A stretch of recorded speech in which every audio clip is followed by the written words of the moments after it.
Okay, let's start with iodine. This is a controversial one. A lot of people are scared to take it, including myself at different points in my health journey. Talk about why we shouldn't be afraid and how much we need to get. Can we get that all from food?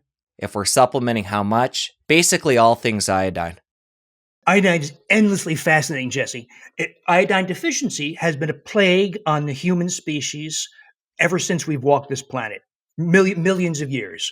If you go to Rome or Paris and go to the museums and see the artwork and statues, you'll see that a lot of them have goiters. They have enlarged thyroid glands on the neck from lack of iodine. So, iodine deficiency has been a plague on human existence for generations, thousands of generations. Well, it's become clear that iodine is concentrated in the ocean and thereby in seafood, shellfish, and plants that come from the sea. So people who live coastally and fish, maybe add seaweed, like they do, say, in Japan or coastal China, there's almost no goiters, there's no iodine deficiency. In some parts of Japan, there's actually iodine toxicity. On the island of Hokkaido, for instance, where they eat a specific species of kelp, seaweed, and they get about 30,000 micrograms. The RDA for iodine is 150 micrograms per day for an adult. So they're getting 30,000 micrograms, and they have terrible problems with iodine toxicity, which is experienced as hypothyroidism. Your thyroid gland turns off. And so that's the opposite.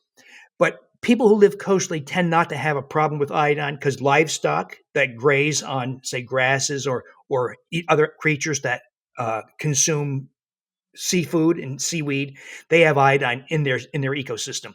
It's when you move into the interior, like the Midwest in the U.S. or the central provinces of Canada, or the Highland mountains of Western Europe. This is where there's a lot of problems with iodine. And when you have a lack of intake of iodine because you're not eating things coastally, thyroid gland enlarges, you become hypothyroid. So iodine lack and iodine toxicity is experienced both as hypothyroidism. So, and this was a huge problem in the US, about where I am right now, the Chicago, Michigan, Wisconsin, Illinois, Indiana, that area, about 30% of children had iodine deficiency. And this impairs growth, it impairs IQ, neurological development, and you can die of it. If our great grandmas, if you said, "Hey, great grandma, tell me about goiters when you were a little girl," she would say, "Jesse, you wouldn't believe it. My next door neighbor died at age 13 of heart failure. My teacher had a goiter so big she had to wear a special device to carry her thyroid gland goiter." I mean, this was a horrible problem. And in 1924, it was figured out it was lack of iodine. Well, in 1924, there's no internet, there's no radio, there's no TV. A quarter of the U.S. population is illiterate. How do you get this message to people? Well, the FDA said, well, everybody uses salt. Let's put it in salt. And they had a campaign to encourage people to consume salt, and goiters disappeared for the most part. And then, of course, in the 70s, 80s, the FDA saw that there are some people who have hypertension and sodium retention problems, not recognizing it, that it's due to their dietary advice. When you say things like cut your fat, eat more grains, everything in moderation, you cause sodium retention by the kidneys. But they didn't know that. And so they said, quit using all that salt. So guess what's coming back? Not quite as forcefully as it was in the past, because the food system is globalized. You know, we get avocados from Mexico, for instance, right? So it's not as bad as it was, but we're seeing some reappearance of goiter and iodine deficiency. Experienced often as fatigue, hair loss, dry skin, constipation, depression, and then at some point, enlargement of the thyroid. So Now, obviously, it's going to correct. depend where you're living, your access to different foods that contain iodine. But in a practical sense, what is somebody to do to assess where they're at on that continuum with iodine? And then you mentioned the iodine being in salt. Is that something we should be consuming? Because I hear there's certain caking agents and different things in traditional salt. Basically, in a practical sense, how do we assess where we're at? And then what do we do to maintain that optimal range? What I'd like to say, Jesse, is eat all the seafood and shellfish and seaweed you want. But we can't. It's contaminated. We have, as we all know, we've contaminated the oceans horribly, not just microplastics, but other compounds and fish, of course, mercury, shellfish, cadmium. And those are long persisting heavy metals. If you get cadmium from eating, say, clams, and you did that in the year 1998, it's still in your body.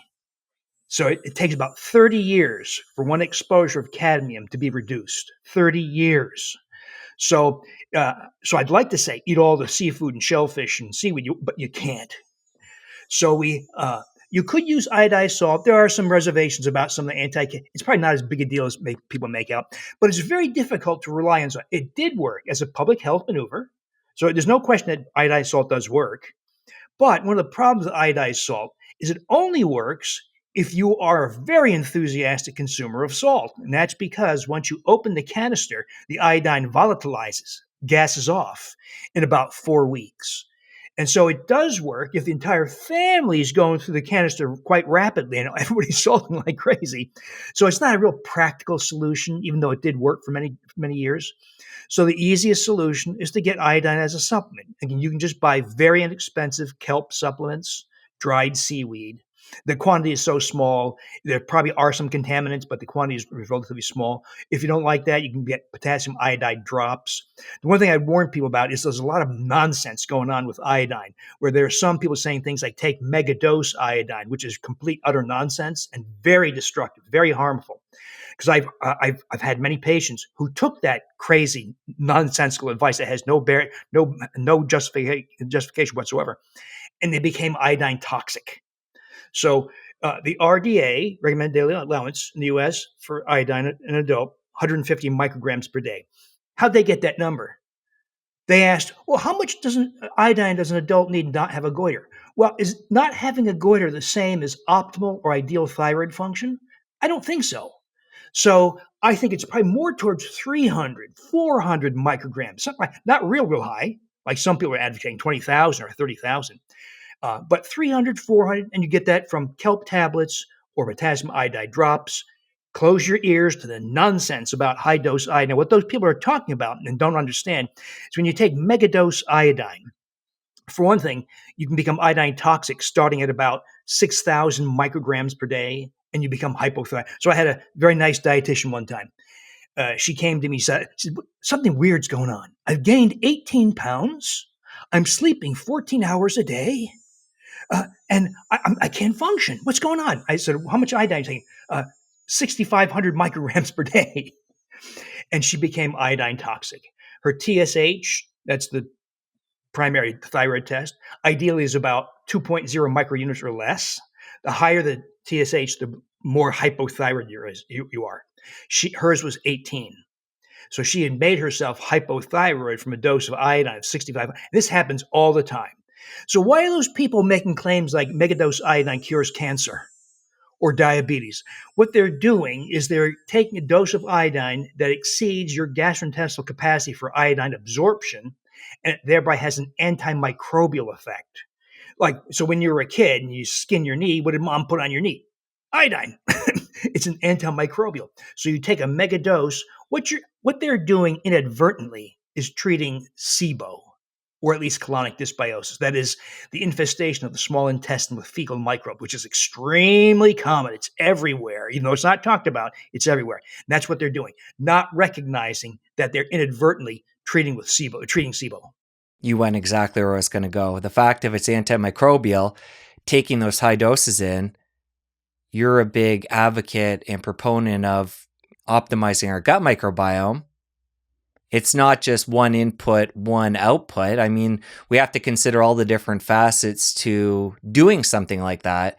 And the microbiome, get into more of the detail, how that would impact that. So we have a problem, Jesse, a huge problem, the worst epidemic in the history of our species on this planet. And that is the ascent of fecal microbes that are supposed to stay in the colon. The colon is very happy with fecal microbes. E. coli, Salmonella, Pseudomonas, Proteus, Campylobacter, Citrobacter. These are fecal when you pass your number 2 in the toilet, You just passed out a whole bunch of fecal microbes, a lot of them. Well, modern people, because of overexposure to antibiotics, and probably a whole long list of other things, glyphosate, other herbicides, preservatives in food that have antimicrobial effects in food, but in you also, emulsifying agents like polysorbate 80 in your ice cream, all these things conspire to have reduced the populations of healthy microbes in your colon. Well, healthy microbes help suppress those fecal microbes. So when you lose hundreds of species, trillions of healthy microbes, those fecal microbes overproliferate. And then remarkably, they have the capacity to ascend into the small intestine, the 24 feet of small intestine. So now many people have a total of 30 feet, 24 feet, small intestine, 4 to 5 feet colon, of fecal microbes. Well, those fecal microbes only live for a few hours. When they die, they release some of their toxic components, such as endotoxin, that is crossed into the bloodstream. Small intestine is very permeable. That's where we absorb nutrients. So endotoxin from fecal microbes enters the bloodstream, endotoxemia, and that drives, for instance, insulin resistance, hepatic de novo lipogenesis, amplifies small LDL. So endotoxemia from SIBO, major cardiovascular risk. But it also does things like drive weight gain, especially in the abdomen, high blood pressure, risk for dementia, cognitive impairment, rosacea, psoriasis, eczema, depression, anxiety, fibromyalgia, sleep apnea. It's either a exaggerating amplifying agent or initiating factor in literally hundreds, if not thousands, of modern health conditions, not being addressed by most doctors because the treatment, there's no money to make from it. I've actually had conversations with gastroenterologists. I once had a conversation with an MD, PhD, gastroenterologist, and PhD in biochemistry. So pretty smart guy, right? I said, "Hey, how are you managing?" I'm testing his knowledge. How are you managing SIBO? Oh, I don't. Why not? Uh, I just, if they have a question, I just say, go back to your primary care. Primary care doesn't know what SIBO is, has no idea what to do about it, or very, very few do. And so what I see is broad neglect. And one of the great tragedies here is that while they're doing their colonoscopies to look for polyps as a risk for colon cancer, they're not addressing the real causes of colon cancer, which is a disrupted gastrointestinal microbiome. And very interestingly, Jesse, a disrupted oral microbiome.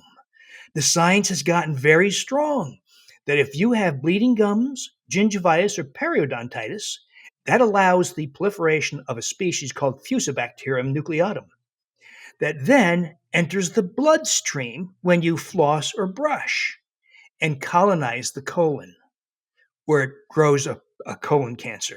So if a gastroenterologist was truly serious about wanting you not to have colon cancer, yeah, maybe do the colonoscopy, but then talk to you about how you correct the gastrointestinal microbiome in general, and then also assess you for the presence of Fusobacterium in the mouth, and then talk to you about ways to eradicate it.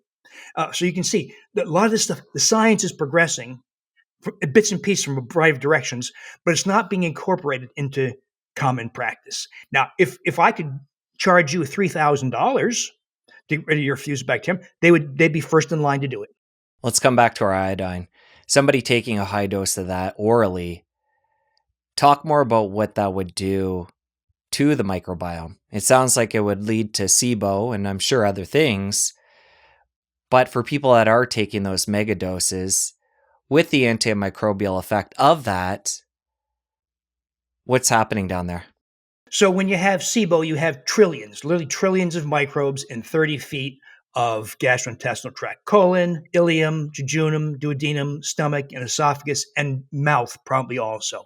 What if I took a broad spectrum couple of antibiotics, like let's say vancomycin with clarithromycin, very broad spectrum? Well, I would get rid of SIBO for a few weeks to months because they kill everything.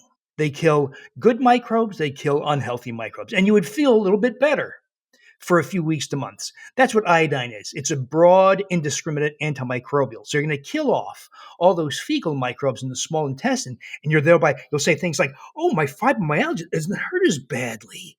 My psoriasis seems to be receding." for a few weeks, because killing things off does not mean good things will return. It usually means because you lost good microbes as well as bad microbes, and good microbes suppress bad microbes. So they all come back. Some of the good, but lots of the bad comes back. So all you've done is applied a temporary band-aid. Because the effort to rebuild them, this is a work in progress, Jesse. I don't have all the answers on how to rebuild a healthy microbiome, but the answers are clarifying gradually. And there are steps you can take to recolonize with healthy microbes. If you enjoyed that clip, you're going to want to head over here and catch a full episode. I'll see you over there. No, there's nothing else that tracks with LDL cholesterol because it's not a real number. It's a fictitious number. It's obtained by something called the Friedewald calculation. The LDL cholesterol reducing franchise, statin drugs, PCSK9 drugs, all that stuff pay huge